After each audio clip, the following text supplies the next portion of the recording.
Hello, hi, welcome. In this session, we will go through multiplication of matrices.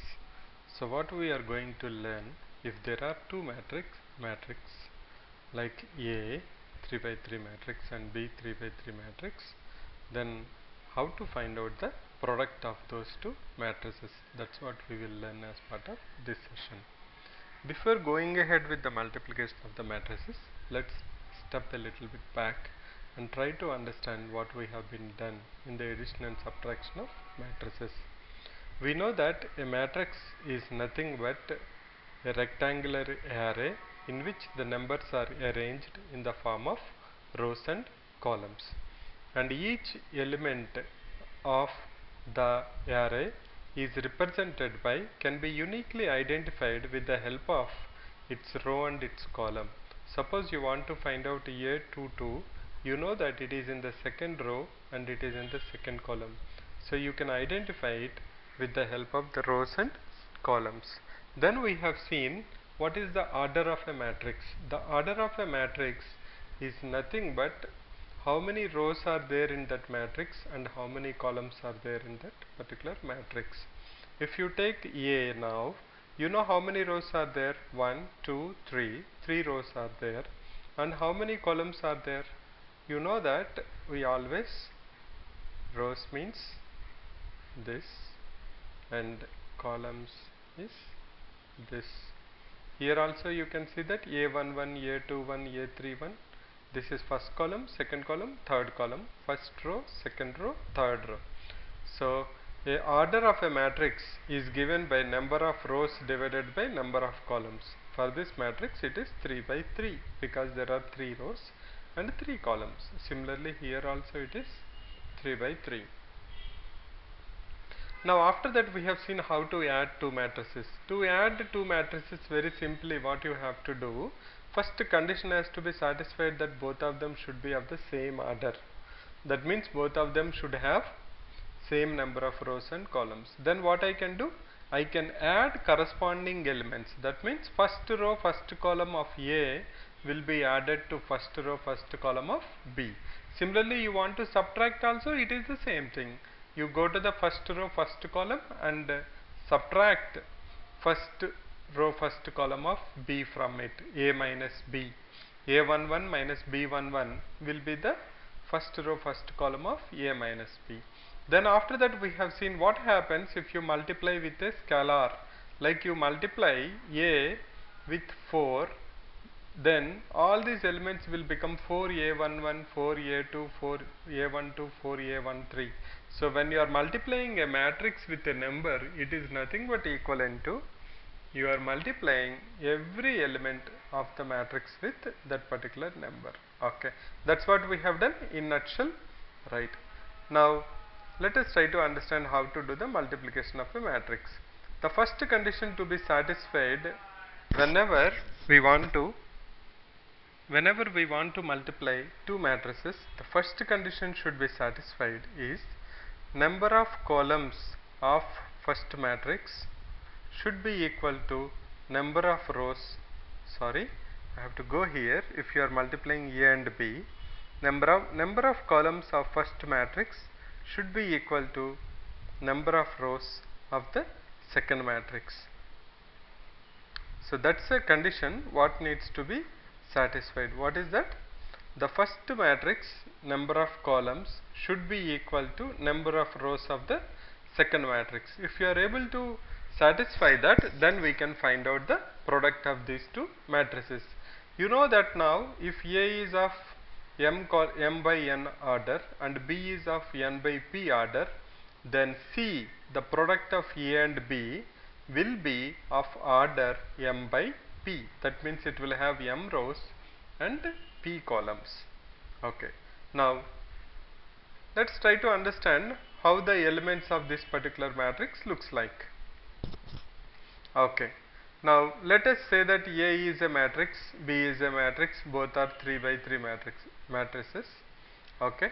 Now we know that product of C is nothing but product of A and B will have elements, first row, first column, you will have them. Now how to find out this is, for that what I will do, I will name these rows of the first matrix A as R1, R2, R3, and the columns as C2, C3, C1, C2, C3. What we have done? First matrix, whatever the rows are there, we kept them as R1, R2, R3, and the columns of the second matrix is C1, C2, C3. Now, first element of the product of the matrices in C, the first element, that means first row, first column element will be nothing but equal to R1 into C1. What's the meaning of that? Take the first row, multiply with the first column. We will expand that and see how it looks like, but just for now we will write it. You can see 1 1, so it is R1 C1. What 1 2 will be? C1 2 will be? C1 2 will be? Yes, you are right, R1 C2, R1 C3. Similarly, it is R2 C1, R2 C2, R2 C3, and also R3 C1, R3 C2, R3 C3. Now the question arises is how to multiply the row with the column, correct? For that we will write one. We will see R1 C1 is nothing but equal to R1 C1 is nothing but equal to, I have to do what? First row with the first column. I mean the corresponding elements. What is the first element in the row? A11. That I will multiply with the first column, that is nothing but B11 plus, what is the second element in the row? A12. What is the corresponding element? Second element in the column, that is B21 plus A13 into B31. So this is how your R1 C1 looks like. We'll try another one. You want to try another one? Super. Let's try this one. R1 C2. Okay. Now first row with the second column. So what will be my first element? First element in the row is A11. First element in the column is B12. A11 B12 plus, next is A12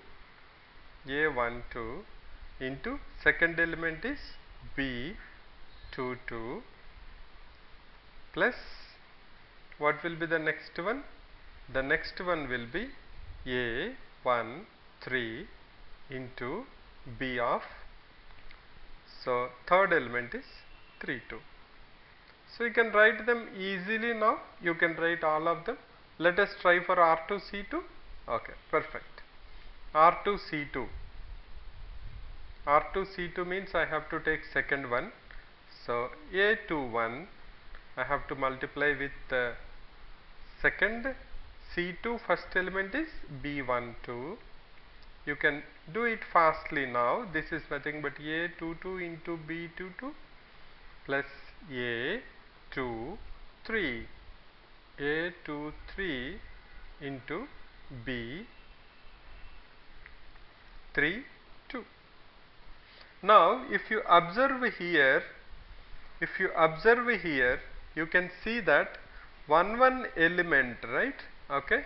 Now you want one element. You can see that this is 1, this is 1, this is 1, this is 1. So you are starting with 1 and you are ending with 1. But what is changing in between? You have 1 here, that is nothing but this one and this one. Similarly you have 2 here, that's nothing but this. You have 3. And what is this 1, 2, 3? Is nothing but, if you are taking A as m by n and B as n by p, then the number of columns or number of rows of the second matrix which is equal is nothing but your n. How many values it's having? 1, 2, 3. Then it will be 1, 2, 3. So that's why we can write the product as where Cij equal to k equal to 1 to n a ik b kg. Let us check that one. Now let us check for first column. Okay, I am actually okay, right. Okay, if you check for first one, 1 1, I equal to 1, j equal to 1, it will be I 1, k starting with 1, so it will be 1 1 1 1 plus 1, I and j are fixed as ones, but k is changing. K is nothing but next to 2, 1 2 2 1. After that it is 1 3 3 1. You can see that very clearly, right? That's how you have to do the product of two matrices. If you take a simple example, you will get so familiar with it and you don't need formula after some time. You will just look at the matrices and you will do tuck tuck tuck. It's very easy, so easy. Okay. So let's try to look at a simple example and see how to do this one. Yes.